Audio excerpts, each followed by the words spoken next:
Дојде и тоа време, дојде за крајот на Squid Game. Squid Game завршува со сезона 3, сезоната излегува на 27 јуни, а денес кога јас го снимам ова видео, излезе тизерот за последната сезона и луѓе, имајте како за што да збориме. Тизерот трае буквално само една минута, ако сакате ќе ви оставам доле линк да го изгледате.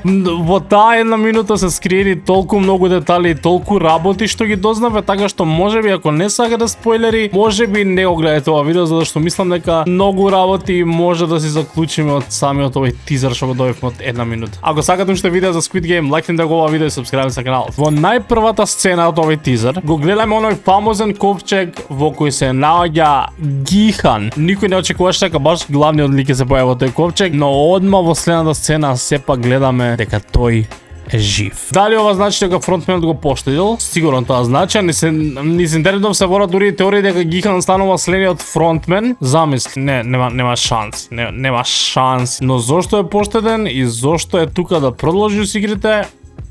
Тоа не го знаеме. Исто така го гледаме Гихан и како е заврзан за креветот, додека другите играчи гласаат за нешто наредниот пат, тој единствен не сме ни да гласа, тука е цело време со лисица заврзан за креветот. И најверојатно тој повеќе нема никаков придонес во гласањето, а сепак е во игрите игра, зашто тоа што воопшто игра ако не може ни да гласа, малце ми нема поента, ама таму гледаме дека е казнет барем од тоа гласање. Следно покрајна игра што ние претходно знаевме од последната сцена од сезона 2, сега дознаваме и нова игра и изгледа бога ми ко таа игра да може да траи 2 цели епизоди. Се појавува нова мистериозна соба во која секој играч држи плаво или црвено топче од гамбал машина. Во позадината на собата гледаме еден голем жолт нож. Теоријата за оваа игра дека е нормална нова смртоносна игра. Од машината добиваат едно топче целосно рандом дали ќе биде црвено или плаво. Ако е црвено добиваш нож, ако е плаво добиваш клуч. Тоа можеме да го видиме од оваа сцена дека тие што имаат плаво имаат некаков клуч. Тука гледаме дека и дуото мајка и син се во различен тим и најверојатно после оваа игра само еден од нив ќе преживее, што искрено очекував од првиот момент кога ги запознам па карактерите дека тоа ги заслучи таков емотивен момент дека не чека и дури мислам дека целосно очигледно знаеме кој умира. Пред да дојдеме тоа имаме и целосна теорија како таа игра би изгледала. Значи имаме гамбал машина со топчиња плави и црвени. Ти се стискаш го повлекуваш тоа тискача едно топче или е црвено или е плаво. Ако е црвено имаш нож, ако е плаво имаш клуч. Потоа има еден цел лавиринт. Во лавиринтот најверојатно има скриени врати. Тие што се плав тим имаат клучеви, треба да бегаат низ лавиринтот, да трчаат, да најдат врати, да влегуваат во вратата, да се скријат и најверојатно само да се молат дека никој друг нема влезе. Не знам отпосле дали може таа врата да ја заклучат. Затоа што ако му влезе некој од црвениот тим има нож и ќе го убие и најверојатно во една врата ќе може да има само еден играч, како што беше слично и претходната игра. Тизерот ја покажува играч 120 како се бори со боксови, поддржувајќи теоријата дека плавиот тим стварно нема оружје, туку имаат буквално само судупаници да се бранат. Гледаме и нечии нозе како се движат по буквално крвав лавиринт, има капки крв на подот. Го гледаме Гихан како игра играта и позади него има тајмер од 5 минути. Или, исто така интересен факт, неговиот број 456 и е ист број со тајмерот позади него на тоа. Покрај тоа имаме и VIPs пак, се враќаат, нови пат гледаме и женски VIPs. Од втората сезона веќе кружи теорија дека помеѓу тие VIPs има и некои играчи, што се скриени, не сме да кажа дека се VIPs. Дали тоа овој?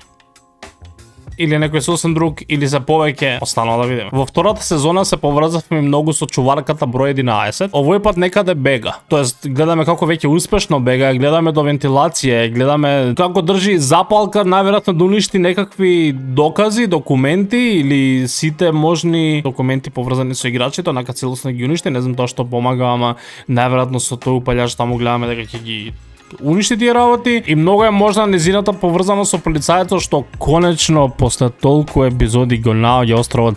Ја не знам, неговата приказна во втората сезона колку долго го бараше тој остров цела сезона ми беше малку досадникава, али еве конечно го наоѓа островот и тоа е многу интересно дека овој пат го гледаме сам, што ја потврдува она друга теорија дека неговиот тим сепак некој ќе ги нападне, тој ќе биде единствен што ќе успее да избега и после го гледаме буквално и како влага во просторијата на VIPs целосно сам. Не знам што мисли дека може да направи сам, ама ја мислам дека скроз ќе се поврзе со на чуварката 11 и дека заедно нешто ќе прават и ќе пробаат од внатре да ги сопрат некако игрите. Во оваа сцена се поддржува една наша многу добра теорија од претходниот пат. Овој лик изгледа доста познато, а тоа е играч број 246. Го видовме како Демек паѓа, но никогаш не видовме како умира. Со оглед на тоа дека требаше да губие чуварот број 11, сите претпоставувавме дека она тоа не го направила, поради тоа што ја знае приказната од Луна Паркот како беше поврзана со неговата ќерка, како беше поврзана со здравствената нејзина состојба и колку сигурно во тој момент она го поштедила и мислам дека тоа конечно нема шанси овој лик да е некој друг. Така што мислам дека тоа конечно се потврди дека жив е и дека тоа она не го убила претходниот пат. Има и една ликната фотографија каде што покажува дека он станува и чувар или барем се крие како чувар. Јас не можам целосно препознам дали на сликата тоа е 100% он, али постои оваа слика кружи низ интернет веќе некое време што можно е да проба она да го сокрие како чувар некако. Сега нешто што јас го сметам за еден од најголемите спойлери од тизерот е тоа што ја гледаме играчот 149 како плаче. Тоа е мајката што е влезена со синот. И тоа не само што плаче, туку плаче како да се случило нешто најтешко до сега. Единствено што може да ја погоди да толку изгледа растревожено и толку да многу да плаче смртта на нејзиниот син. Тоа искрено е голем спойлер, ама сами ни го даваат, освен ако некако не е тоа што мислиме, но е уште една теорија што ја потврдува тоа. Ако ја погледаме повторно сликата од блиску, гледаме дека позади играчите немаат повеќе црвени или плави елечиња од претходната игра. Така што овој момент со мајката најверојатно го гледаме после таа игра, каде што она останала жива, а он не останал жив. Исто така, незината коса е за прв пат одврзана, а во косата криеше нож. Таа претходно имаше кажано дека ако син умре дека она сама ќе се убие. Дали ќе направи тоа? Останало да видиме, ама ќе биде тешко да се гледаат тие сцени. Друго нешто што гледаме е касицата прасица, ја гледаме конечно спуштена доле. Дали ова значи дека играчите конечно изгласали игрите да завршат пред стварно да завршат, или овој момент како некако паѓа и ја спуштаат откако некако ги прекинат игрите? Не знам, ама дефинитивно ќе ја видиме касата прасица доле кои игрите целосно се завршени. И за крај, тизерот завршува со тоа што ја гледаме играч 222 како плаче и потоа слушаме плачење на бебе. Претходно знаем дека е трудна, сега и знаеме дека 100% ќе се породи. Дури читам теории низ интернет дека луѓе мислат дека нема да се породи, дека само они пробуваат да мислиме дека ќе се породи, дека не би ни дали да го спойлераме. Ја мислам дека дефинитивно е спойлер дека ќе се породи. Не знам зашто иначе би ставиле плачот бебе, освен ако некако на самиот пороѓај откако плаче некако го изгуби. Не знам, ама гледам сите коментари дека на тизерот се онака заканувачки кон Netflix Don't kill the baby. Така што јас искрено се надам дека бебето некако ќе се извлече на крајот од овие игри.